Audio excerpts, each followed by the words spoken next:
All right, what's going on? We back. Motor City Sports Talk, we in the building. I want to say my other channel name. Keep sharing the videos. Want to do at least one more live stream till they ended Google before they end Google Hangouts August 1st, and then I'll be going back to the my slobs or whatever else I used to. Was it UStream? Whatever else I use. So I ain't gonna. I really probably will be using the YouTube webcam on my laptop. So I'll be going back to another web encoder. So it's changing up unless I'm on my phone, and I rarely do live streams on my phone. The other day I did it because I just did it, but I really do live streams on this channel. And as the season starts and football and basketball pick up, I'll do more. I'll probably squeeze a few in a week. Owen, what's going on? Harry Ferguson, what's going on? Yeah, I don't know about DeRozan. I don't. I want to talk about the Lions. They starting up. I think camp started Wednesday for everybody. Select veterans and rookies showed up already. And let's talk about expectations. Well, we can talk about that. We can talk about expectations last. I'm not going to be on here super duper long. But let's talk about the contracts. Everybody wants to talk about the contract. I didn't know Drew Rosenhaus represented both of them, Snacks and Darius Slay. And obviously he get a commission rate. Um, and obviously they're gonna try to recoup the money they lost for missing mandatory mini camps, which I think was maybe a quarter million in that contract. So he got the Lions' top two defensive players, front end and back end. You know what I'm saying? If the Lions lost their best linebacker, I don't really think they in no type of rush to fill that position because guess what? They drafted Talani. He can play all three. Christian Jones can play all three. Devin Kennard can play all three positions. Hold on. Woo. I got this fan going to circulate the air. Shout out to Ricky E, man, for the super chat again. Appreciate it, bro. So you got the two worst spots for the Lions that they got contracts disputes at. You got your number one cornerback position, and then you got your number one defensive lineman. I think he's the number one defensive. I don't care how much Trey Flowers got paid. He has yet to have an impact on his franchise yet. At least statistical wise. You got the guy that solved your run stopping problems, and the guy that covers your number one receiver. The one guy on your team that's an All Pro and Slay, and the guy that can be an All Pro up front with a full season with the Lions and Snacks. Now I look at Snacks, and I'm not gonna harp long on this point because I've done several videos on it. Snacks, you knew when you traded Snacks from the Giants that you was gonna have to pay him, and you don't want to let anybody 350 pounds miss training camp. You don't want to let no offensive lineman miss training camp unless their name is Aaron Donald, who missed the last two training camps and still dominated the league. He had 20-some sacks last year. He just built different. And he only 280 pounds, 300 pounds. He knew how to stay in shape. That's an anomaly for players, linemen, or players in general to stay in shape, miss training camp, and don't get injured through the whole season and still produce. That's a blip. So, and Harrison is what? Maybe 70, 80 pounds heavier than Aaron Donald. So, and he's older and he's taking more wear and tear from the Jets to the Giants. So you really want him in playing shape. And what people don't understand is that really the NFL is in a messed up predicament. By the players taking away two-a-day padded practices and less practices, in a way, they feel like they'll be fresher, but not really. Because when you put those two-a-day padded practices on, it conditions the body, not just stamina, because playing shape is totally different. It conditions the body to take blows. So you harden the body by lifting weights, but you also harden the body by putting those pads on and exchanging blows. So by that, you want him in camp. You don't have no replacement to stop the run defense on the team. You didn't get another defensive lineman of his caliber in the draft, in free agency. You didn't get another cornerback of Darius Slay caliber. And I feel that if it come down to Darius Slay and they knew he wanted a new contract, why didn't this get done sooner? Or why wasn't he moved? Or why wasn't we didn't get Morris Claiborne? We didn't try to get Ronald Darby, or we didn't try to trade for a replacement. You know what I'm saying? They waited till the 23rd hour to make this deal. And maybe at the end of the day, I felt it was stupid. They waited the week before camp started to try to make a deal. They should have been made this deal, well, at least one of them. But that's just what the Lions do. That's what the Lions do. The Lions don't run their organization right. And I'm sorry to say it. I'm going to say the Lions, the Fords don't run it right. You know what I'm saying? You should have traded for Snacks if you didn't want to pay him, right? You shouldn't have traded for Darius. You should have already dealt with Darius Slay. If you didn't want to keep him, you didn't have no intentions on paying him, or you didn't think he was worth it no more, and he was getting older. You should have moved him and got a replacement. All this should have been handled. And I do a Q&A at the end, so I'm not glancing over the right questions. It should have been handled. This ain't Gerard Davis asking for a contract. This ain't Tavon Wilson asking for a contract. This ain't Kenny Wiggins asking for a contract. This ain't Theoretic. This is or Marvin Jones. This is the two. I mean, this is the bread and butter of Matt Patricia. This defense. The defense is gonna carry this team early on. And anybody that played football, at least in my experience, playing at several different levels, the defense always came along before the offense did, no matter what it was in the beginning. But the defense is in year 2 in the system, right? They're in year 2 in the system. The offense is in year 1. Now, I believe the system is going to be easier for Matthew Stafford because it's going to be just a seasoned offensive coordinator that been there, done that with several different quarterbacks. Tavares Jackson, Gus Frerotte, and I know a lot. I mean, I don't know how many people watch football the last 20 years, but remember when Gus Frerotte, he was on fire, he was doing good. Was it with the Redskins? And he heard himself celebrating. He never was the same quarterback. Brett Favre, Russell Wilson. He worked with Matt Flynn a little bit in Seattle as well too. So you know what? That was my favorite offseason move, man. Was getting Darrell Bevell, and I know a lot of people.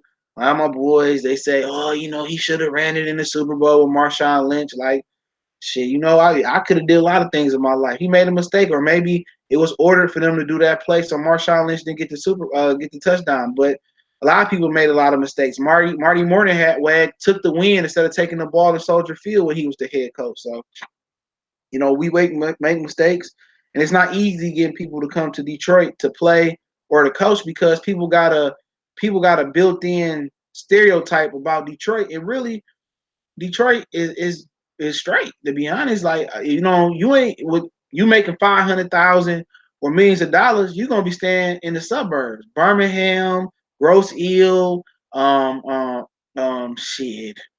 Well, we'll be staying way out. I know some Lions players stay in Rollo, Birmingham. I know Ndamukong Suh stayed out there. So you're gonna be staying in some of the best suburbs they got to offer. Macomb, Oakland.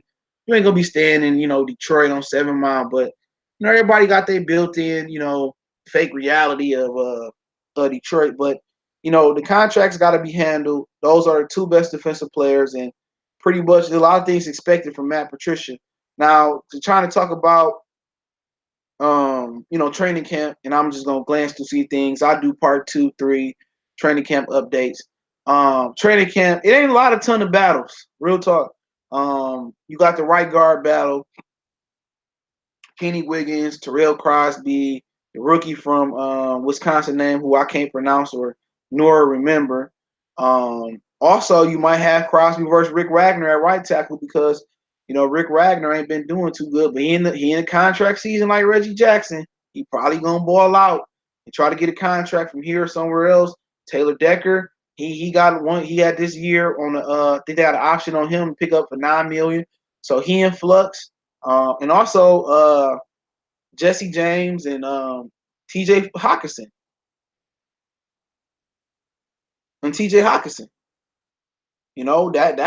an underrated. And Jesse James is a guy that I like. And I understand why Pittsburgh got rid of him because they got Vance McDonald, and Vance McDonald can run. But Michael Harris say, I still like the trade idea you had of Jalen Ramsey for Darius Slay. You gotta be prepared to pay Jalen Ramsey though. But at 23 years old, I just think it ain't just his ability on the field neither. It's what he brings to the team. We ain't had that since Ndamukong Suh left. Ndamukong Suh gave us an identity. I'd rather be known as a nasty, dirty defense, and Jim Schwartz gave us that identity too as being an undisciplined team. But I'd rather have that identity than not. We don't have an identity right now. Trey Flowers is not going to bring an identity to the Detroit Lions. That or that type of leadership that comes from a transcendent player. And Darius Slay is a good player, but he's not gonna bring that identity here. He got swag, but Ndamukong Suh was a generational talent in Detroit. You know, he brought a nasty, dirty attitude. Now, I had Nick Fairley stay healthy. You know, Nick Fairley would accommodated him with that attitude, and he was another physical freak. That remember that New Orleans Saints game, he took over. Remember that? Was it a Monday night game and Ndamukong Suh was suspended? And Nick Fairley used to flash. I'm telling you, Nick Fairley flashed like rare talent, but he was never healthy. Even DeAndre Levy, when he had that great year and then he got injured, he like it's certain players that give you that type of identity, you know. Warren Sapp and Derrick Brooks, and Warren Sapp just sometimes it's just having the ability and then being a leader or just it's hard to find those players that give defenses an identity. You know, I'm just Ray Lewis was one. Derrick Brooks, Warren Sapp. They did it in two different ways. Brooks was that leader, but Warren was that vocal leader. You know, who else you got out there that did? Obviously, the sheriff and Peyton Manning. He was a wizard.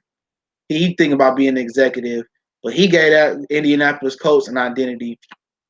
Tom Brady, Bill Belichick gave the Patriots identity.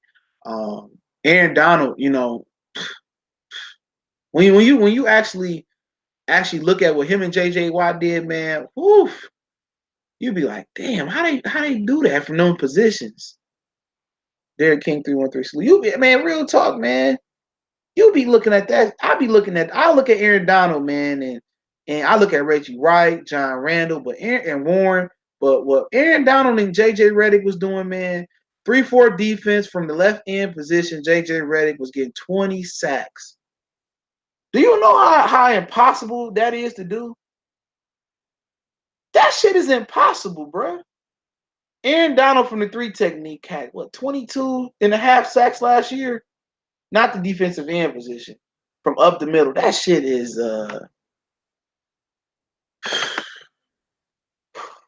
that's beautiful.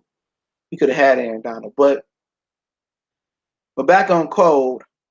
But you know, then you got Theo Riddick fighting for his job, or he might get traded with the kid from Maryland. And the kid from Maryland got to step on him because he can run.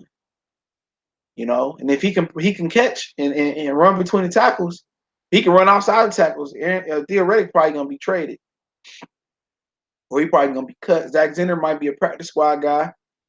I like Zach Zenner. I'm one of the few guys that like him. I got mad when he fumbled the ball in New York versus Giants, but really that's your battles right there. And then you know you got the unofficial battle with Kenny Galladay and Marvin Jones for the number one receiver. I think I think Galladay, if he healthy and he gonna be the number one. But I love me some Marvin Jones. I love Marvin, man. He can play. Going back from Cincinnati, I liked him. So really, we got 2-1 receivers, and then Daniel Amendola, he gonna beat Brandon Powell out just because he was a Patriot, but he quarterback friendly. He Stafford friendly. He know how he more experienced in season, but Powell gonna get some burn in the slot because Damian Amendola gonna get a concussion. He always injured. So if Brandon Powell learn behind Damian Amendola, stay ready, he gonna play. But right now he'd be the other slot receiver. But Amendola, before I go into the season preview, Amendola, Hockenson, and Jesse James, I mean whoever win that first tight end spot, it's gonna be critical. Critical. But those are the little battles we got offensively, man. The right guard spot, tight end, a couple backup running back spots. And really, I say maybe the fourth receiver spot, fourth and fifth, Andy Jones and Brandon Powell and some of those other guys, Bogham, and he underrated. I think, man, the more experience and pro coaching get, he'd be really good. So that's it right there. But then you look defensively.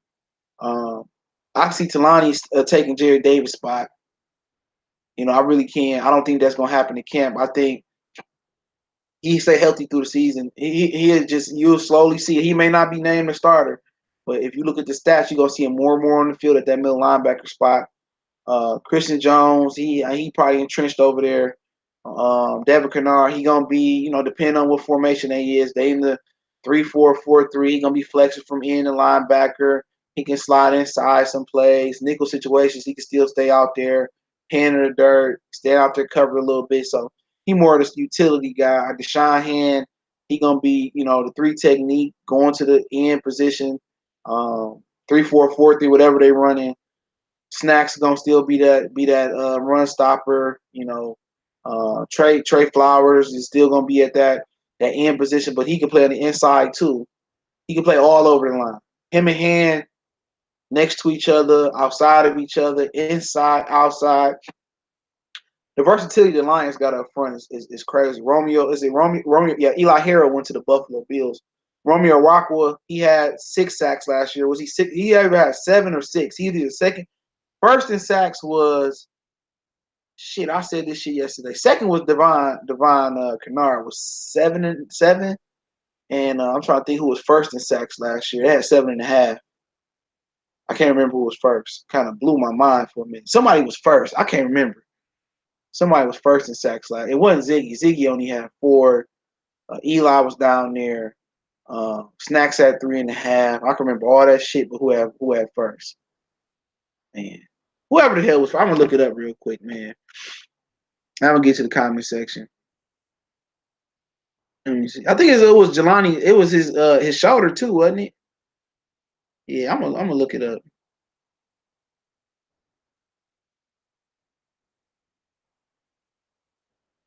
I looked it up yesterday, man. My memory getting terrible right now. It's probably because it's heat. It's gonna be hot as hell tomorrow. I'm gonna look it up right now. I can't remember. I think maybe Kennard was the leader. I'm gonna look right now. Right on the Lions official website. Or maybe Kennard was 1 and Davis was 2, man. Yeah, Romeo Rockwell had 7.5. He was 1. Kennard had 7. Davis had 6. Ansa had 4. Harold had 4, and Snacks had 3.5. So yeah, Romeo had 7.5. Shout out to Terrell Allen. Wideout number 4, Powell, Andy Jones still on the roster, I think. Fogham, I think he gonna be a developmental guy. Remember that one developmental guy we had from King? What was his name? Chris Greenwood. He couldn't just stay healthy. He was like a 6'2" or 3-corner or something like that. He couldn't stay healthy, man. He said no problem. I pay for Ramsey. Let him grow with the rookie cornerback from Penn State, Amani Awakwe. I like him as well. Michael Harris. He only was 1-year starter, I think, 1.5 year. But yeah, they don't. I like Jalen Ramsey, but I don't have a problem with Slay. I think Slay is really, really good corner. Did he get lucky last year? Yeah. But it's hard when you can't generate sacks. No matter who your corner is, you're gonna get smoked. C. Perry, salute. Big Mike, salute. We can get a winning record if we're really lucky. I don't think it's gonna be really, really lucky. Really lucky. I'm surprised the Ghost of Drive Shooter ain't sold up in here yet. Marvin and Kenny G is nice. Add a little Curse. I forgot about Jermaine Curse. My bad, bro. Yeah, him. Jermaine Curse gonna be 4, 3, 2, 1. He can do a lot of things. He can get vertical. I like Zenner, but he just might be push Zenner down the road. Yeah. Zenner gonna probably be probably practice squad player, man. Kerryon is really good as long as his health is up. I'm not really worried about his health. I seen him carry the load at Auburn. He got hurt last year. I mean, shit. I mean, it happens. It do happen. You know what I'm saying? Like, I mean, take all them hits, but if people act like he was hurt every play, he got hurt one game. He could have came back, but it wasn't no point. Yeah, Fogham gonna be practice squad unless he do something great.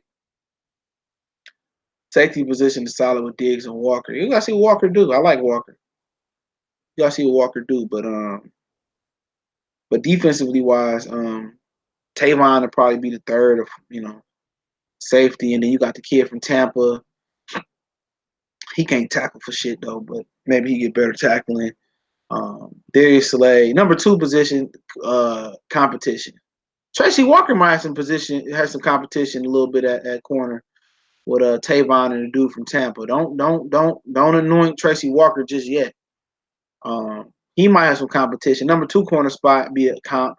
Tees, Ford, Cooper, Agnew, Coleman in the mix as well.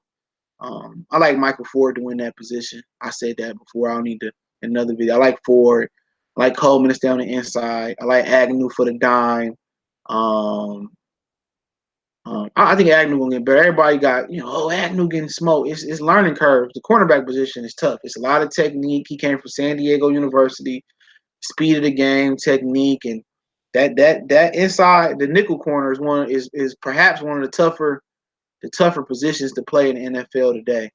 With the rub routes and these pick plays, rub and pick plays, and Wes Walker, really popularized that slot position. And Edelman, he carried on, and that's a little slot position tough because it ain't about deep speed; it's about lateral speed and technique. And if your technique ain't good, Jay White, what's going on? If your technique ain't good in that nickel position, Tom Brady will chew you up down the field.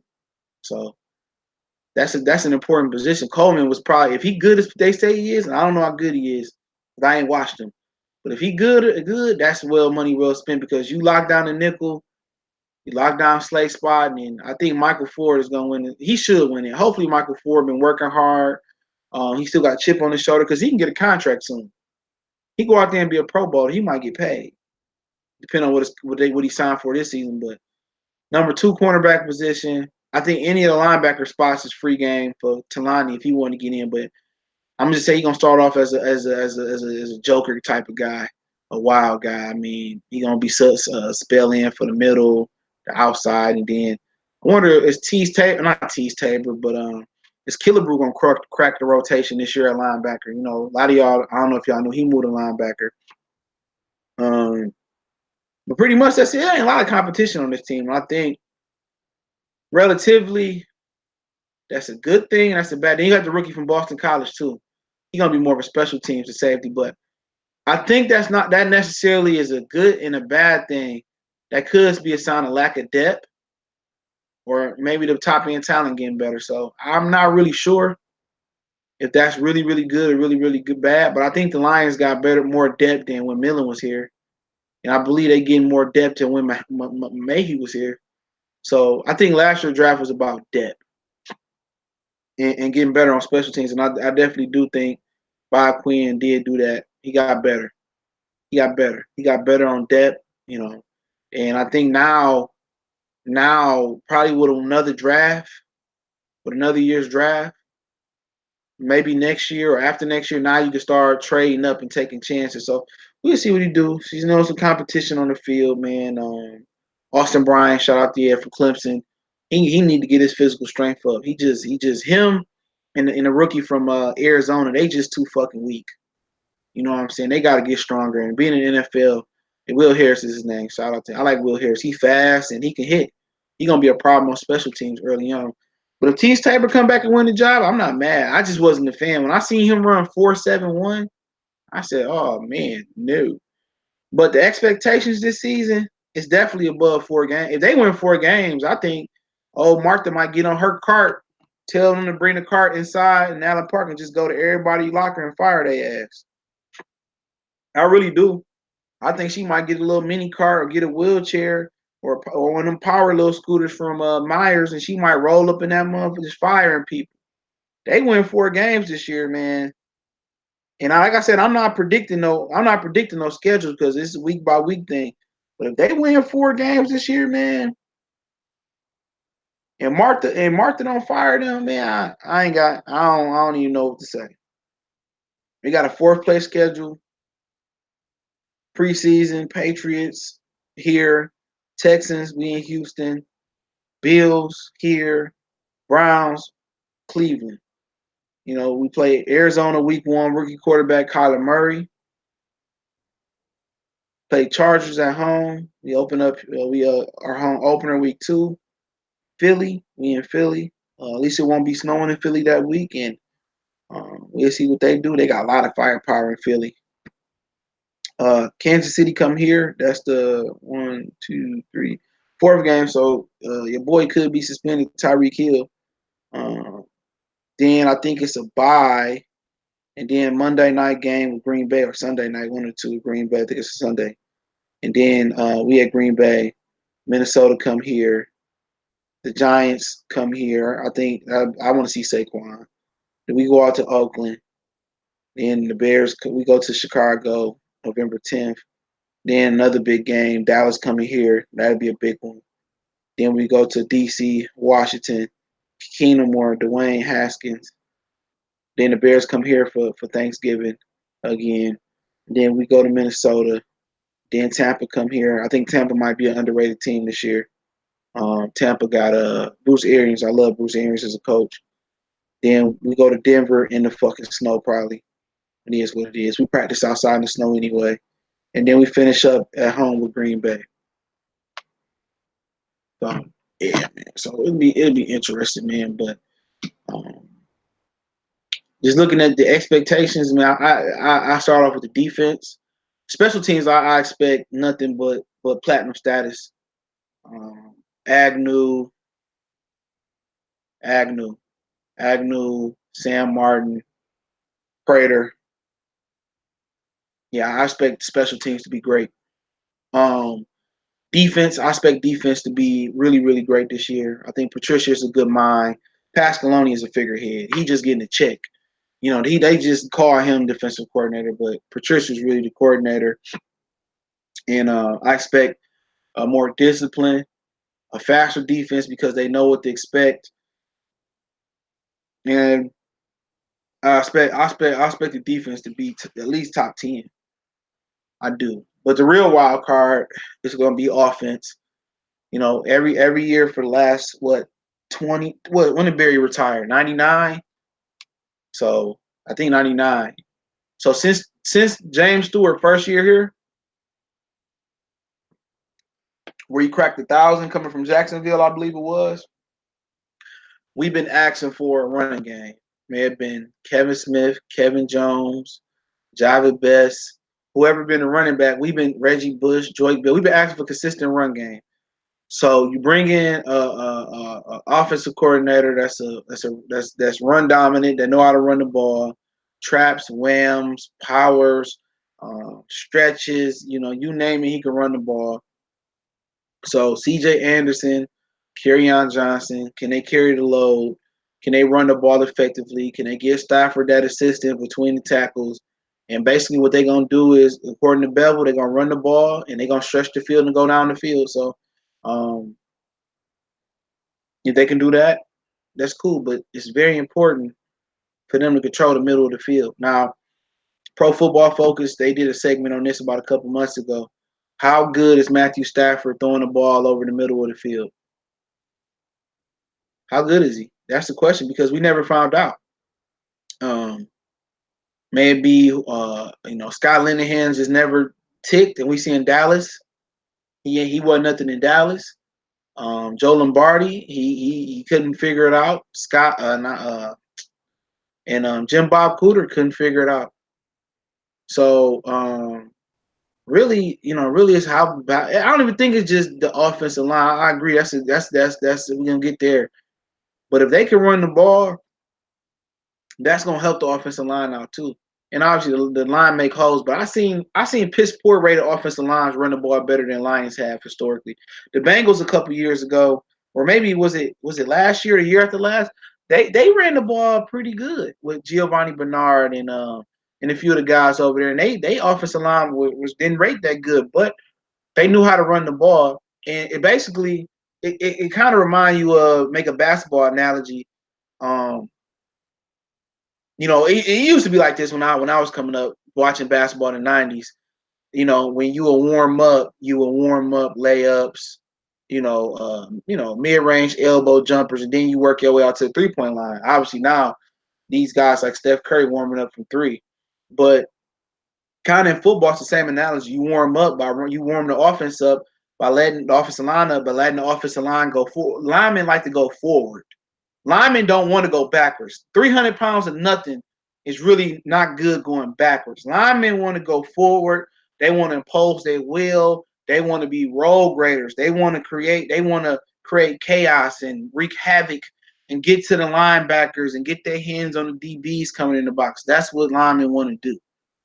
And Jim Bob Cooter never can do that. Jim Bob Cooter didn't know how to run the ball. You can see he doing a misdirection play when nobody respects the run game. You can't even run the ball in the right direction. So I don't care if you're going to misdirect the run. I don't care if you're going to, you do a draw. You can't even run the ball. The threat of the run just don't set up the pass. The threat of the run can set up the run. That shit sounds stupid as hell. But the setup, the threat of the run can set up a run. You you running the ball, you drop back, they think you play action, you do a draw. Tony Romo used to do that in Dallas all the time. You make a run. I bet $100. I wouldn't think I was gonna make a Romo reference. But they used to do that all the time. Romo looked like he throwing a smoke screen or receiver screen, whatever it was, jailbreak. He'd hand the ball off to DeMarco Murray on the draw. They pick up 5-6 yards, 2nd and 4. They got a first down. The threat of the run can set up the run. It also can set up receiver screens. It can set up running back screens. It can set up draw plays. It can set up misdirection plays. It can set up a lot of things, man. It can set up a lot of things, and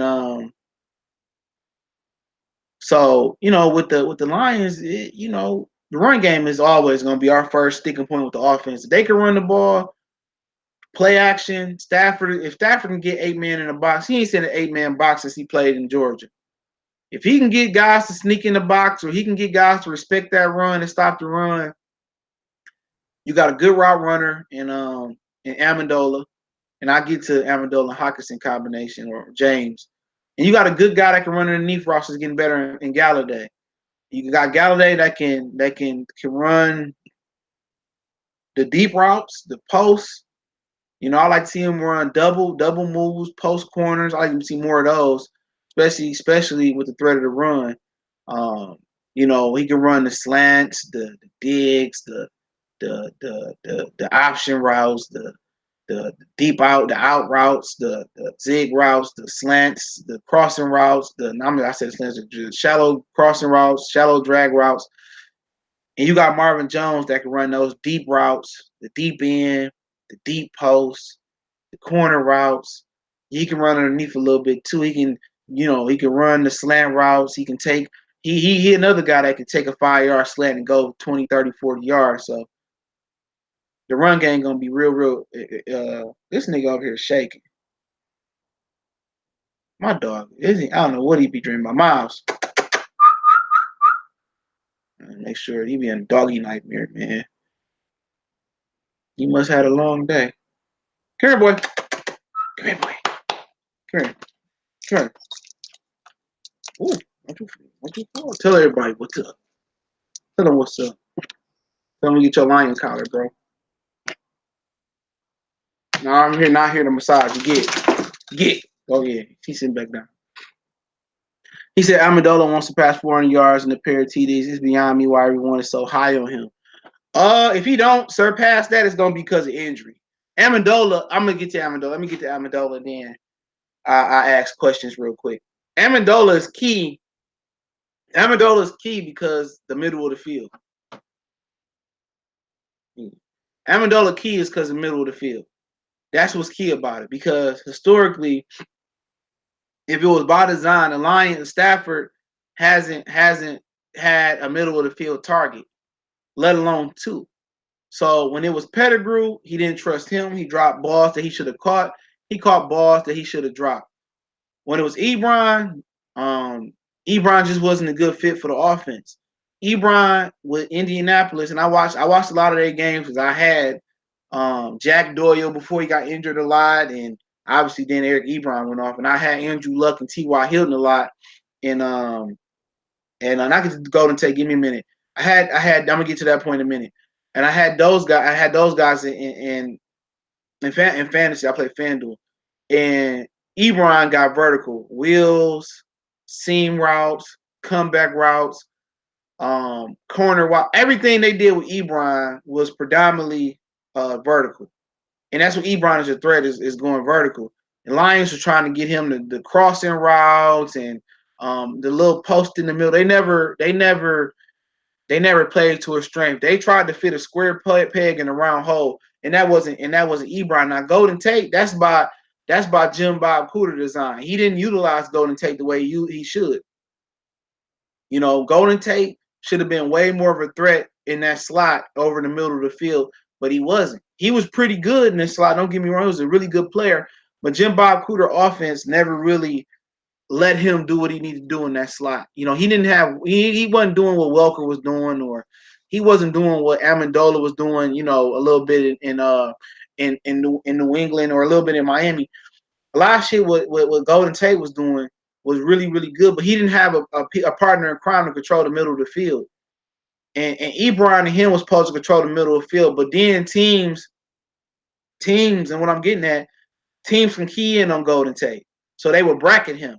You know what I'm saying? Or it's it's 3rd and 10, and they okay, we'll play off of them. We're just not gonna let you get. We're gonna play the stick. We're gonna play the 10 yards.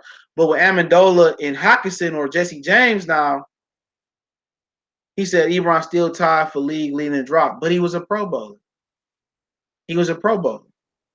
You know what I'm saying? He caught touchdowns. They played towards his strength. And the only reason he was even tied for drops is because Jack Doyle got hurt. So when they had to throw over the middle to Ebron, they didn't have no other choice because they didn't have Jack Doyle. Jack Doyle was the underneath guy, and Ebron was supposed to be the vertical tight end. But Ebron still caught a shitload of touchdowns over there. You know, he caught a shitload of touchdowns. I think he was like, what, 8 or 10? A shitload of. But what I'm saying about Golden Tate is defenses was able to bracket him or key in on what he was doing over the middle of the field because there was no threat from a tight end. Even when they had whoever they had last year, Roberts, Luke Wilson. Luke Wilson was the same type of tight end Ebron was. He's a guy that get vertical. At least what I seen in Seattle, he's a vertical threat. Now you put Hockenson or Jesse James, who is a known commodity in the middle of the field, except for that Patriot game when they said he dropped the ball, kind of like it's a Calvin Johnson thing when he did that shit in Chicago. And shout out to Matt Nagy, man. Y'all see Matt Nagy today? Matt Nagy, he said, take me out to the ball game. Give me some peanuts and Cracker Jacks. He said peanuts. So shout out to the Chicago Bear coach who like peanuts. All right? Chicago Bears, man. Y'all coach like peanuts. How y'all feel about that? He didn't want to go to the ballpark in the 7th inning. He didn't want peanuts and Cracker Jacks. Mike Nagy, whatever, Matt Nagy wanted peanuts and Cracker Jacks. So Chicago Bear fans, hold that L. Your coach wanted peanuts and Cracker Jacks. Ain't that a combination? Matt Nagy. He a mook. Matt Mook Nagy. Matt Mook Nagy. Oh man, fucking Mook. I'll get to that question in a minute, man. But now the reason Amendola, the reason now it's gonna be a little bit more threatening for Amendola is because one, Amendola gonna have somebody to control the middle of the field with. And if y'all know what I'm talking about, go to TMZ or just put Matt Nagy in, and he should pop up singing "Take Me Out to the Ball Game." Y'all have a good laugh for the night. And when you got somebody else to control the middle of the field, and then you also got an offensive coordinator that's gonna hopefully know how to utilize them. It's just gonna make stuff. It's gonna make it different because now they can do levels. You know, you can go high. You can go. You know, you can line them up. Hockenson that tight end, Amendola in the slot. You can run Amendola on a little shallow crossing route. You can run Hockenson on that little Texas out and in route on that little delay slant. You could do a lot of things, and Amendola know how to sit in the zones. He know how to make himself available out there. He ain't gonna be Golden Tate. He ain't gonna be Golden Tate. He ain't gonna be Golden Tate. He not athletic like Golden Tate. He don't have the vertical speed even that older Golden Tate had, but he gonna have another tight end like James or Hockenson to control the middle of the field with. Now, what Pro Football Focus was talking about is it Matthew Stafford, Nate Burleson, Brandon Pettigrew, was it just those guys or the offensive coordinator? Was that the reason why Matthew Stafford struggled to throw the ball over the middle of the field? Was that the reason, or was it He not accurate throwing over the middle field. He not comfortable. So it's gonna tell you a lot this year. If he comfortable and he really don't have a problem throwing the ball over the middle of the field, and Hockenson or Jesse James, are what they supposed to be, and Hockenson, I mean not Hockenson, but Damian Mendola, he do what he need to do while he healthy. They gonna control the middle of the field, not just off play action, third downs to be critical. And if you can control the middle of the field with your tight end, and now you at least do what you did with Golden Tate, they're gonna have a nice little matchup in the middle of the field, and then it opens up for, if they keep Theoretic, it opens up for Kerryon out the backfield, Anderson out the backfield a little bit, Zenner out the backfield, the Tyler Johnson guy out the backfield. That's going, like, they can control the middle of the field, the flats with the backs, or over the middle with the backs, and then it opens up outside. So if they start putting coverage in the middle, you're gonna get more one-on-ones on the outside with Jones and Galladay. Or if you're running the ball and they gotta pick their poison, it's either outside the hashes or over the middle. They're gonna bracket TJ Hockenson, they're gonna bracket Damian Mendola, or they're gonna double on the outside. And if you can run the ball, then they can't play coverage. Then they got to put 8-9 men in the box. So a lot of things gonna predicate from the run and control in the passing game over the middle. And you probably ask, like, what's the difference between the middle of the field passing and outside the hashes? It's a big difference. One, you throwing over linemen, especially if you can pressure them. You throwing over linemen arms. You throwing over the linebackers, and also if you inaccurate in the middle of the field, it's gonna get picked. If you're too high, you get picked. Too low, you get batted down and picked at the line. You got to be accurate over the middle of the field. And usually it's more coverage over the middle of the field, depending, especially if it's zone. It's more coverage. And the timing is impeccable. When you're running through zones, you got to be pinpoint accurate. It's just different. Now, you outside the hashes, you got the out of bound boundary to prevent an interception. So in the NFL, you got to get 2 feet in bounds. So if you throw outside and he step out of bounds, it's kind of like an extra little, kind of like, I won't say extra defender because you're on offense, but it's security. But think about throwing outside the hashes too. If you late, especially if you behind somebody on the comeback route, or you behind, that shit going back for 6. Because usually ain't no help on the outside. But Stafford's good outside the numbers because, one, he got a strong arm. So even if Stafford late, the ball can arrive on time or before time. He got a strong arm. This shit crashed again, man. You update something, man. I don't understand why you do these updates, and they don't run betas on their own updates, man. But that's what it is. Like, over the middle of the field, it's usually a lot of coverage there. And for Stafford, he just ain't had a reliable tight end to really feel comfortable. And Golden Tate is really good in the middle of the field, but remember, a tight end is 6'4", 6'5", they bigger. So if they can control the middle of the field, the tight end, this shit did this shit again, bro. Are they fucking serious? Well, let me hurry up and get off. I'm gonna ask y'all questions real quick. Because Google Chrome, they need to fix their update. But I'm about to hop on my phone and answer some questions. Give me 1 second. Y'all got questions, hurry up, because they probably gonna try to crash the hangout. So I'm on my way. I'm gonna answer the questions in the order they come, or at least I'm gonna try. If I miss your question, just ask it again. Okay, Matthew Stafford has a low football IQ. Antoine Johnson. Yeah, that's what Joe Lombardi said that. The Bruce said great blocker in college, why not? Yeah, I agree. Blocking should translate. Maybe the speed and the strength of the pass rushers and that might change.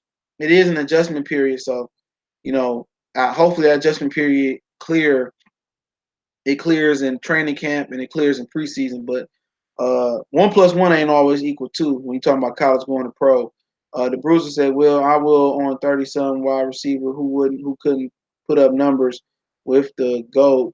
Why would he be?" Well, you got to remember with Damian Dola, he probably didn't have the greatest number. He probably was injured a ton in New England, but New England is an equal opportunity wide receiver core.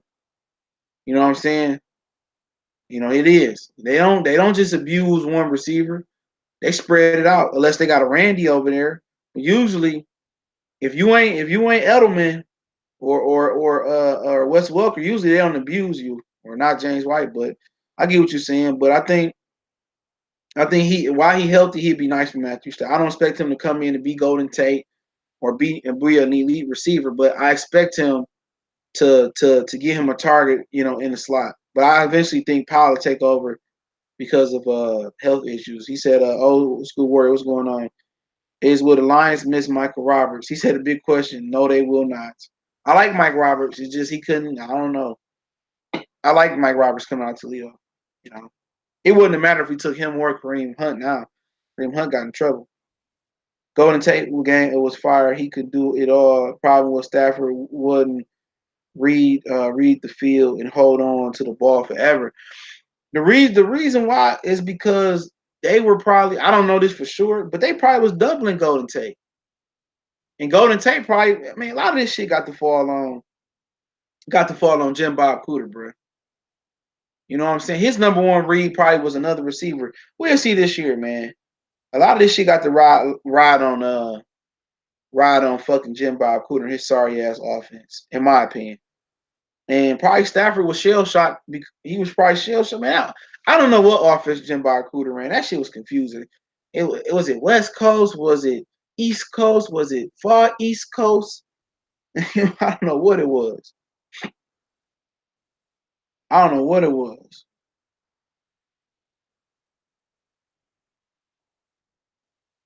I don't know what. I just hope Matthew Stafford doesn't stare down his receivers this season. Crazy clown. Look here, man. Like I said, this man. A lot of that shit has to do with the offense, bro. We'll see. We'll see if Matthew Stafford is the absolute problem come this season. We'll see if he the absolute.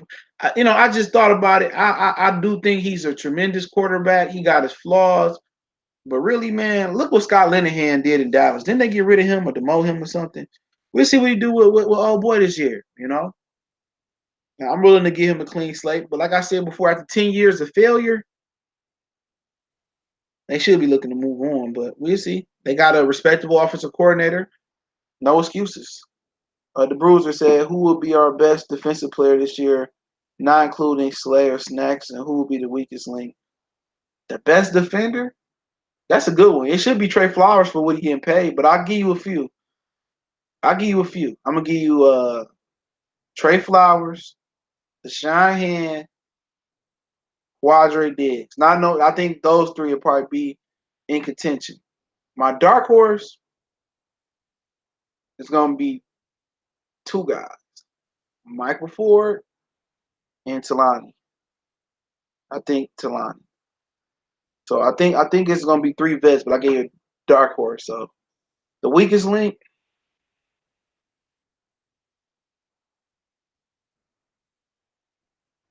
that's a good question. Jared Davis probably. Jared Davis. Hope he improved, but he got a lot of athletic ability, but I don't want to talk about it. He give me a headache. Antoine Johnson Lions will be so much better if they can find a way to get rid of Matthew. A lot of people get mad at Stafford, and they get mad. People out here get mad because I talk about Stafford. But you know what? Let's see what he do with Daryl Bevel, bro. Because you know what? I went back and looked, and Jim Bob Cooter was atrocious, bro. So let's give Matthew Stafford a clean slate. All right. Let's just say give him a clean slate. Let's see what he do with Bevel. Okay. This is last straw. So let's see what he do with Daryl Bevel. And if it don't work this year, then we don't have no other choice but to support him. But if it don't work this year, don't. I feel like he been stepping up since Ricky Fran- uh, franchise left. I don't know what you're talking about. Oh, hand Ricky Francois. Francois was he had this he didn't start help the run game. He got a few sacks last year. Shit. Love hand. He's a dog on the line. Yeah, he's special. I don't know what they did to him in Alabama. What they do to him in Alabama because they hurt him in Alabama. And the pros seemed like this system was better for him. Matthew Stafford doesn't have any quarterback count. He never does. He never held accountable. Yeah, I agree with that. I agree with that. He always the scapegoat. I mean, he always get the, kind of like LeBron. They always blame the next guy's guy. Like they were blaming Marvin Jones last year, man. Oh, Marvin should have caught that in the Jets game, and Kenny caught that. But Marvin had a knee injury, and Matthew Stafford was off early on last year. He does have, like I said, I can talk about him all day, his deficiencies, but let's see what he do this year. Because I can harp on, him last year. I go to the San Francisco game when they got down in that game. Even the touchdown he threw because he threw a pass to Marvin Jones early in that game, he missed him, and people was getting mad at Marvin Jones, but Matthew Stafford threw a bad ball, and Jones had the knee injury, and then the touchdown he threw to Kenny Galladay in the 49er game. Kenny Galladay made an unbelievable catch, or is it catch to get him down there or something like that. Stafford was off like a mug. The Jets game he was off. He missed a couple of plays down the sideline, and Jones. And Jones should have caught that. Y'all saying when people he should have caught. I'm like, damn, Stafford threw a fucked up ball though. I mean, but he don't have no accountability throughout the franchise. But and I told y'all guys this in videos like last year last year is that the Lions run their organization like a mom and pop shop. If they like you, they don't care if you 0-57. They're gonna keep you. If they like you personally, and they like Matthew Stafford. They like his wife. They like his kids. They like him as a person. It ain't about how good you is. Sometimes it's about how much they like you. And a lot of people know what I'm talking about. In corporate America, we all wake up and go to work, right? Or at some point in time, we did. And you might be the best at your job, but they might not give you the credit. They might not give you the promotion because they don't like you. They don't like that you don't kiss ass. They don't like that you don't get on your hands and knees and pray. They don't like that. But the person that suck, that breaks shit, that drop shit on the motherfucking high-low trucks I done seen niggas tear trailers up and TP trailers and drop stuff, and they don't get fired. They ain't got a piss test. They like them, and they move up. And you get managers and team leaders who can't tie a knot, who can't do the job for 5 seconds while you go piss. It's all in corporate America is all who game, and if they like you game. That's just what it boiled down to, and that's no different than the NFL. Do you see 1,000-yard season for Kerryon if healthy? Yeah. You might see 2,000-yard rushers this year. Him and Anderson. You might see two, but definitely I think if he healthy. Jim Bob didn't even know what offense what he was running. Man, I swear to God, man, I didn't know, man. You can sit there and ask coaches, bruh. And coaches didn't even know. That was some shit he got off Madden. That motherfucker did the running gun offense or the running shoot offense off of Madden. I swear to God, I didn't know what he was running. Now, I ain't the smartest football guy, but I didn't know what that offense was running. It had no algorithm to it. You know what I'm saying? They had no consistent go-to plays. Sometimes they had good first 10 to 20 scripted plays, like every blue moon, but they didn't have no go-to, and the go-to plays they had was sucked. He didn't know how to run the ball. He didn't know how to run traps. He didn't know how to run delays, draws, stretches, tosses, misdirections. He didn't know how to run nothing. Nothing. Antoine Johnson, the Lions should try to find another quarterback. You paying this man all this money, all he needs, he needs all these weapons. Once again, I do agree with you, but I mean, where do you go find another quarterback at? They definitely should have better backups. But you know what? I'm cool going into this season with Matthew Stafford, because if he get hurt, he get messed up, and they suck. Ain't that dude from Oregon coming out this year? Herbert, I don't care what y'all say. He a bad motherfucker. He ain't no Joey Harrington. I take him.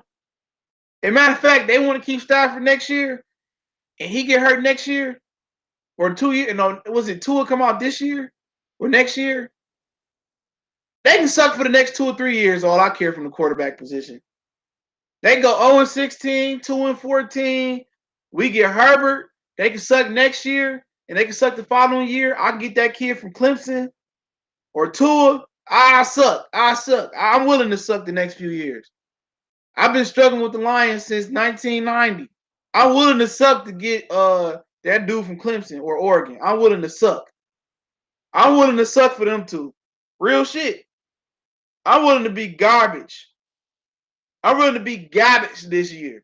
If we garbage because Matthew Stafford, he get hurt in camp, and it's a Scott Tozine, Peyton Manning situation, and we get the number one pick, we get Herbert next year, you ain't gonna hear it, man. I'll be happy to them up. But once again, like I said before, Stafford got a proven offensive coordinator that know how to run the ball, that won a Super Bowl, made it to another. Excuses out the window.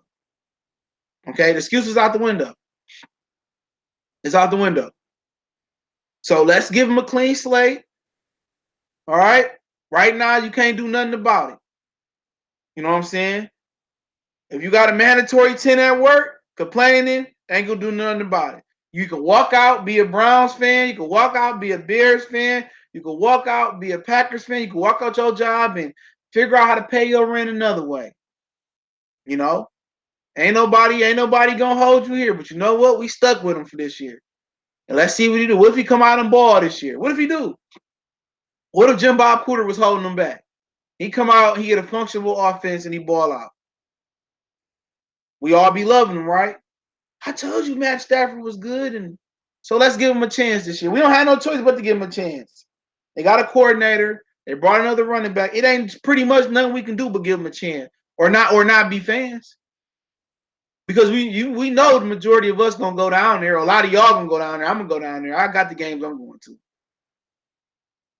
You know, and it's a beautiful field. It's beautiful.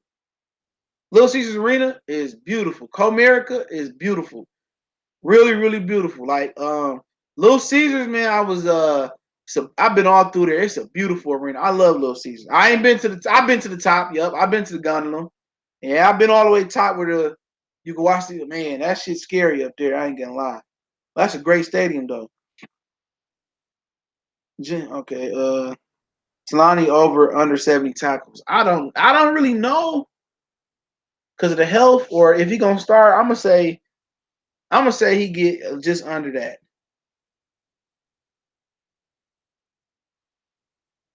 The Bruce Martha will never hold her trust fund baby Stafford accountable because he's a nice young man.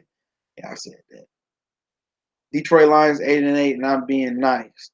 I'm not counting wins and losses this year. It's impossible to do it in the NFL. You don't know what you hushing about. Probably go to bed. You don't know what's gonna happen. You don't. So I'm not counting wins and losses this year. He said yes, and that Stafford is to 4. Yeah, I told you the buddy system, the bruiser. I told you they like him. I was at a Wayne Fox fan, but you were spot on about the Lions being a mom and pop franchise. Fox kissed ass a lot, and I know he could have done better than Wayne Fox back then. It's if they like you or not, man. It ain't if you go into the interview and your credentials is good and you won this and that and you no, they need to like you. I really like that guy. You know, Jim Caldwell, I really like that guy. That's just the way corporate America is run. It's the way it's run. They gotta like you. I've been in plenty of places, management or and you know, your contemporaries or your peers might like you, but management don't like you, so they do little shit to get at you, and they have events and they don't invite you to them, and they treat you like an outsider. I mean, it's all good.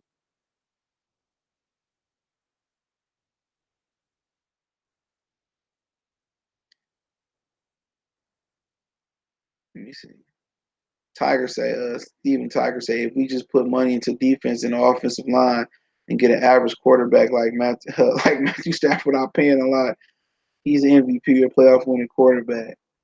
Uh, I mean, kind of digest what he said. For one, they put a ton of money in the offensive line and a ton of draft picks. We ain't talking about Frank. I'm glad that you brought the offensive line back up one more time. What happened to Frank Ragnow going to center? Is he going to center? I know Glasgow in the contract year. I think Taylor Decker might be in the contract year, I think. Or maybe he got a fifth-year option after this year. I'm not sure. But Decker, Glasgow, Rick Wagner all got contract years. They invested the draft pick in Larry Warford years ago, Riley Reef years ago.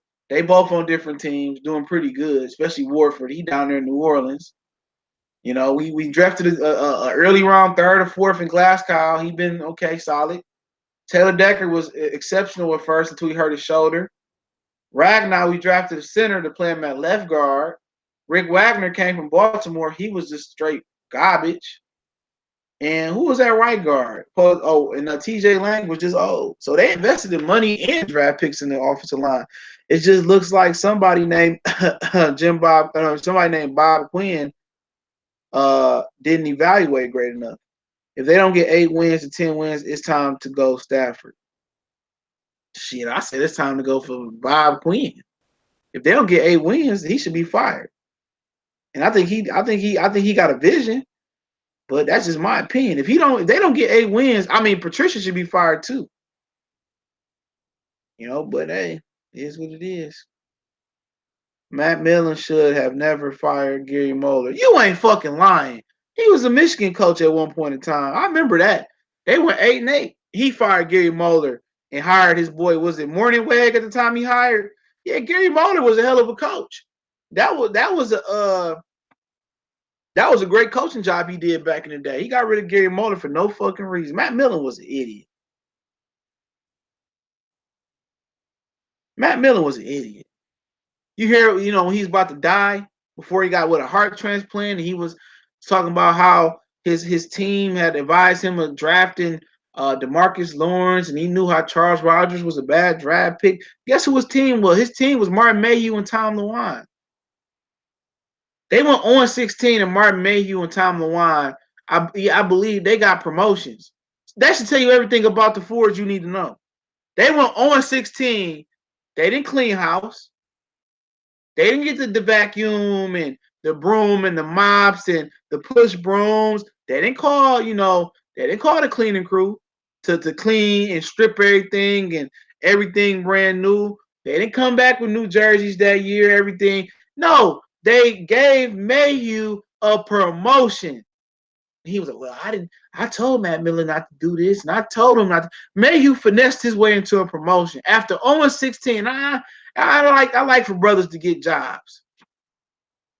I like for brothers to get promotions. But after 0-16, how do you get a promotion? Anybody that even rubbed or shook Matt Millen's hand that year, I wouldn't have hired them for that job. And they gave him a promotion. And what did he do? He put us years behind. Bad draft after bad draft. He had one good draft. Bad draft. Ryan Bros. 2, 3, 4, 5 knee surgeries coming out of college. Titus Young, a known nut job at Boise State. I mean, he just did only good. Man, oh my God, that shit was crazy. Steve Mariucci, who it was, he ain't do a goddamn thing. He's supposed to be a quarterback whisperer, West Coast whisperer. You know who should take a pay cut? Stafford. If you are trying to be the Patriots, we say doppelganger. Then why wouldn't you ask your man worth $200 million to take a pay cut? He ain't taking no pay cut to be in Detroit. Matthew Stafford go right to fuck somewhere else and get his money. They like him. They like him. I'll take the quarterback from Clemson, watch him through. Yeah, bad boy.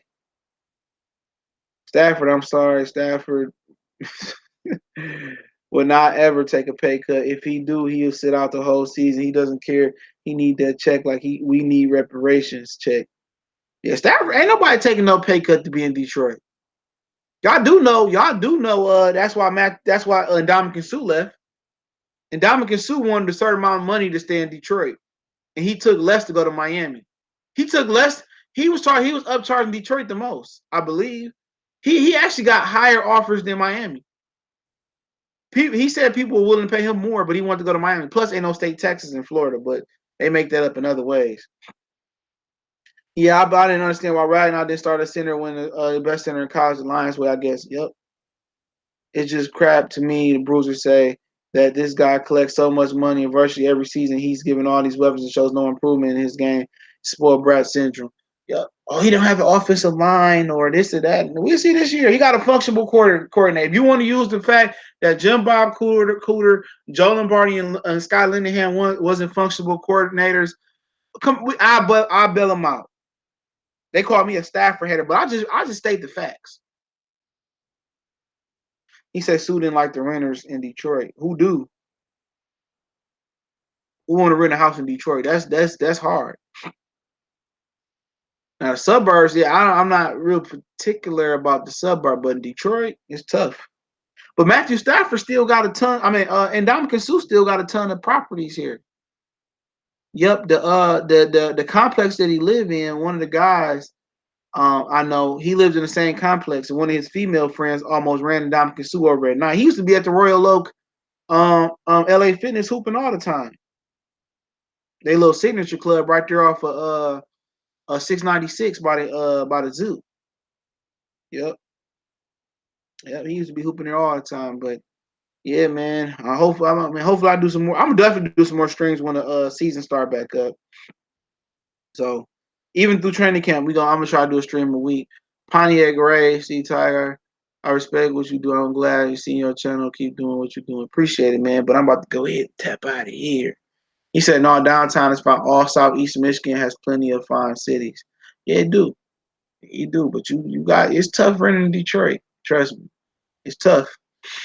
It's tough. Even with Section 8, they tear your fucking shit up. They tear your shit up. They tear it up, Tony.